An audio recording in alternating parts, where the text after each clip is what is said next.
who is talented. The next day is Friday and I go to school again. I am happy that I go to this class not only because of our teacher. I like this class because there are students from many different countries in our class. Some students are from Europe. Some students are from South America. There is also one student from Japan and one from South Korea in my class. This is good for me because the students don't speak my native language. When I speak to them, I have to use only English. It is very good for my practice. Today, we have another new student in our class. Her name is Sophia. She is from Argentina. At the beginning of the lesson, Sophia says that she thinks that she doesn't have a talent for studying languages, but she wants to work hard to improve. My teacher asks her, "Why do you think that you don't have a talent?" She answers, "I think that I don't have a talent because my sister learns English very fast, but for me it is difficult."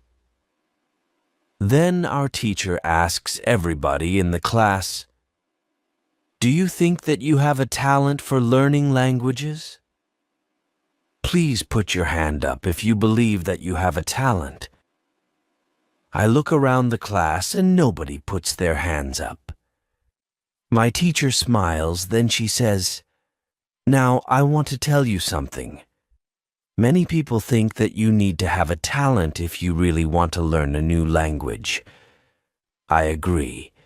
Yes, you need to have a talent if you want to learn a new language, but I also believe that you already have a talent for learning languages.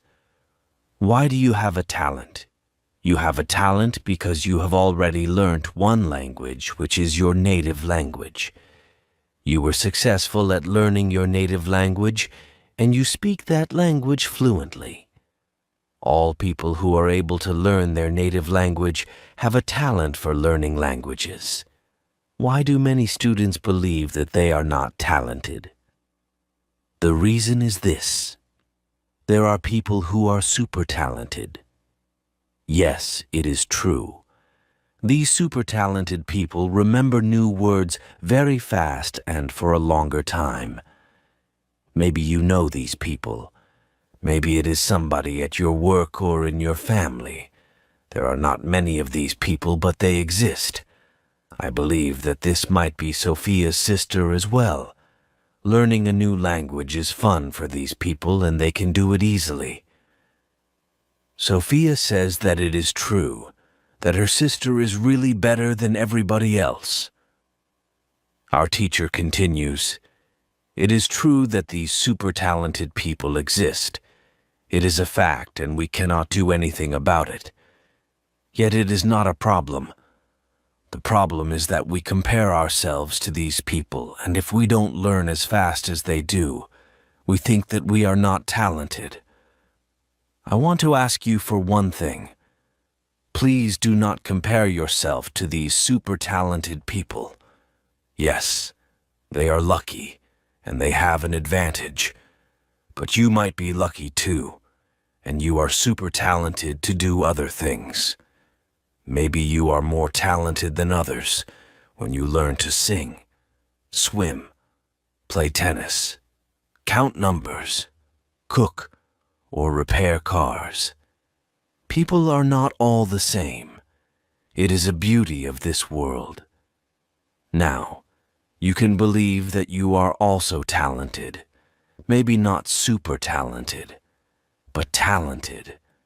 When you believe that you are talented, learning English will be easier for you." These words from our teacher are very helpful for us. I know that I am talented at playing football and tennis. Now I know that I am also talented at learning English. It is great. What is also great is that there is a school party in the evening. I really look forward to this party. I know that some girls from our class are going there. I hope that our new student Sophia is also going to the party. I have known Sophia for only one day, but I like her a lot. If you can speak your native language, then you have a talent for learning English. How to speak fluently. On Monday, I go to school again. Our teacher asks us how Friday's school party was. One student says that the party was great. We had a lot of drinks and a lot of fun.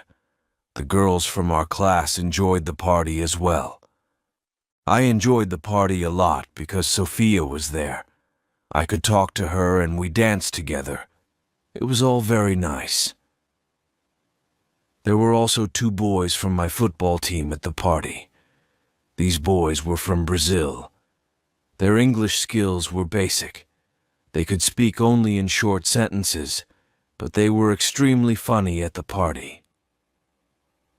They made a lot of jokes about life in England, about other players from our team, and about girls from their class. Everybody laughed. Their sentences were very short, with only 3 or 4 words, but they were able to speak fluently. When we speak about the party, I tell my teacher, "It was really interesting to see that somebody who doesn't know many words can already speak fluently. I know some students who are at a much higher level and have a hard time speaking." My teacher says, "This is really interesting. I can tell you that the 2 boys from your football team showed you what all students should do. The boys used what they knew. They cared only about what was really important, which was communication." Then one girl asks, "So, what should we do if we want to speak English fluently? Should we go to parties and make jokes?" My teacher says, "First, let me explain what fluent speaking is. Many students think that fluent speaking is fast speaking with a lot of words and perfect grammar. However, there is a better, more correct definition of fluent speaking. Fluent speaking is speaking without long pauses. Some people can do it at 1,000 words, and some people can do it at 2,000 words. Yet there are also people who know 3,000 words and aren't able to speak fluently. If you want to speak fluently, you have to practice speaking. There is no other way to improve your fluency. Speaking is a physical activity. It is like playing a musical instrument. If you want to play a violin, you need to train the connection between your brain and the muscles on your fingers. When you want to speak well, you need to train the connection between your brain and the muscles in your mouth. If the connection between your brain and your mouth is not regularly trained, you can't speak fluently no matter how many words you know.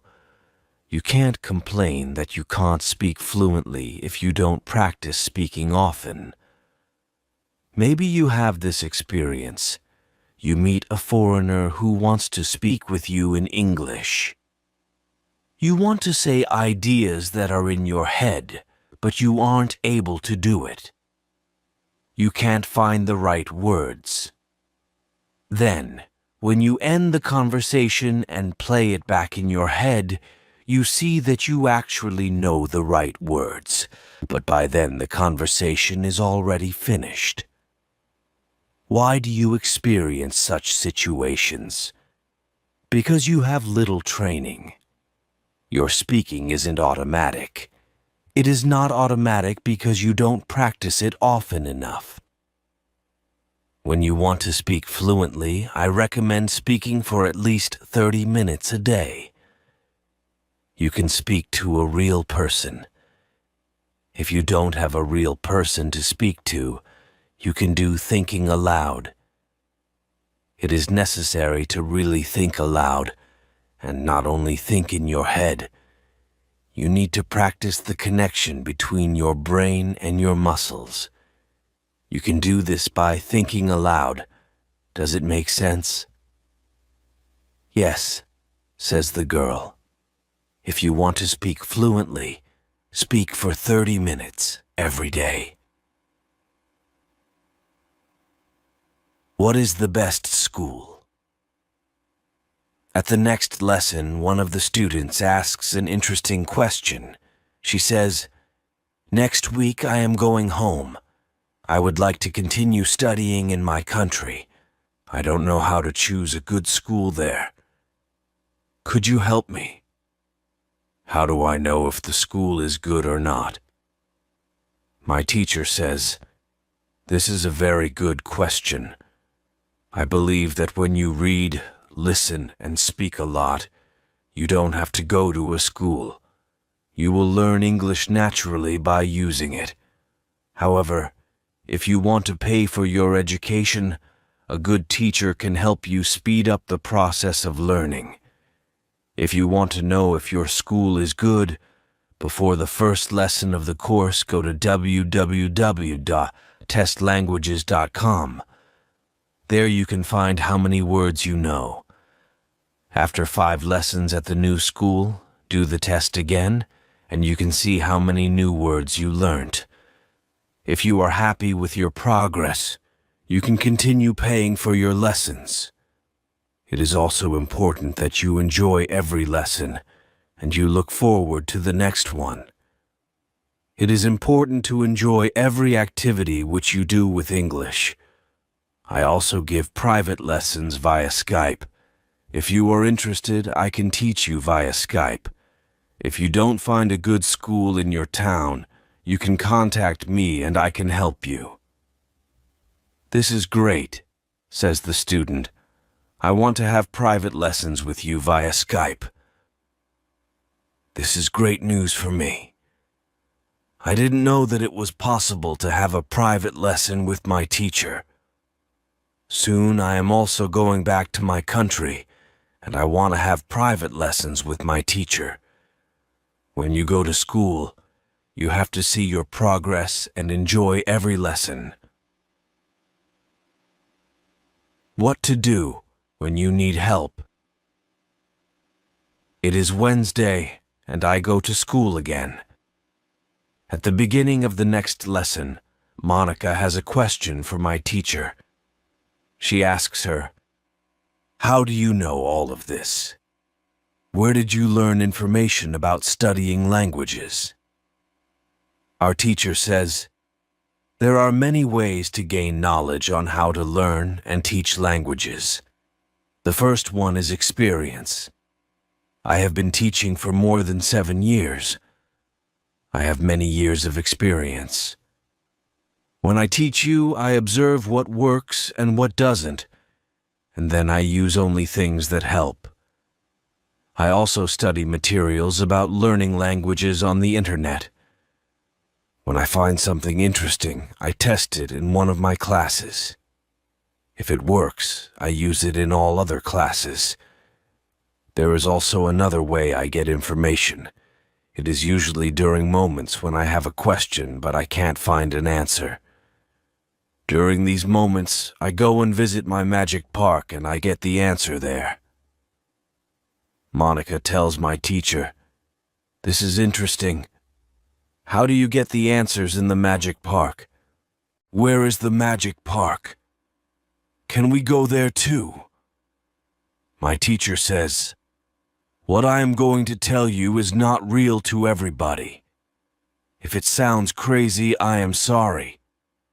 However, you asked for it, so I am giving you the answer. I believe that if you have a question and you ask the universe for an answer, the answer comes. When I have a question, I go to the magic park. I sit on a bench. I relax my body. I slow down my breathing, and I try to free my mind. Then I ask the question. This is all. Sometimes the answer comes as a new idea in my head. Sometimes somebody who I speak to later tells me something that helps me get the answer. Sometimes I watch an interesting video on the internet and I find the answer there. Sometimes the answers come the next day in the morning when I wake up. What is interesting is the fact that the answers keep coming. I am so grateful for them. As I said, you don't have to believe what I am telling you, but this is what I do and how it works for me. The park is not very far from here. It is a 10-minute walk. A lot of people go to the park to relax. It is beautiful. It has a very nice atmosphere. I call it a magic park because it is magical for me. My teacher's words are very interesting for me. I didn't know that people can ask the universe for answers. Maybe in the future, when I have some interesting question, I can go to the park and also ask for an answer. When you have a problem with something, ask for help. Summary. The next day, one girl asks our teacher an interesting question. She says, "Thank you for the information you are giving us on how to learn English. Could you give us a summary with rules on what we can do every day to learn English well?" Our teacher says, "Okay, I will try to give you a simple summary. If you want to speak English well, you need to do 3 things. You have to read, listen, and speak. You already know that. What is important is that you do all these 3 activities about the same amount of time. If you leave one out, then your progress will not be as fast as it could be." From my experience, I can say that it is important to use English every day for at least 90 minutes. You don't have to study, but you should use English actively. Now I will explain every activity in more detail. Let's start with reading. You should read for at least 30 minutes every day. It is the minimum. Don't read to study English. Read to get some new information. Read to enjoy an interesting story. I know that I repeat this information again and again, but it is really important. Then you should listen to English for at least 30 minutes every day. Again, it should be something which you are interested in. You should enjoy getting the information. You should start to listen to simple audiobooks or news first. Then, you should go to a higher and higher level of books and news. When you know 2,000 words, you should start watching films and videos on the internet. Then, you should speak. You already know how important it is to speak when you study English. Again, it is important to speak for at least 30 minutes every day. Of course, the best way is to speak to real people. It can be your teacher, your classmates, colleagues, or friends. Try to find somebody who is at your level of English or a little bit better, and speak with this person. However, if you have nobody to speak to, with shadowing and thinking aloud, you can also get a lot of speaking practice every day. I use these techniques very often when I learn Spanish. I don't have any native Spanish speakers in my life who I would meet every day, so I use these 2 techniques to improve my Spanish. As you can see, studying English is simple. All you have to do is read, listen, and speak. This is all. Now, you know how to do it. "Thank you," says the girl. "This is what I needed to hear. You are the best." I am also very glad that the girl asked this question. It is my last day at school, and I needed some kind of summary on what I can do on my own. During the 4 weeks I have spent with my teacher, I have learnt a lot. I have also improved my English very much. My teacher knows that this is my last day at school. She asks me if I want to say something to the other students in the class. I say that I was very happy to be a part of this class, and I met a lot of nice people. I give everybody my email address and I tell them that they can contact me if they want to. Then I say goodbye to everybody. I'm a little sad, but I know that I have to continue with my life. I can't be at school forever. Now it is up to me to improve my English. I have all the tools I need. Now, it is 1 year after my last day at school. I have used English every day. I used the techniques from my teacher. Now, I know 4,000 words in English. It is great. I also have a new job. I start to teach English. I teach beginners. They know only 500 words.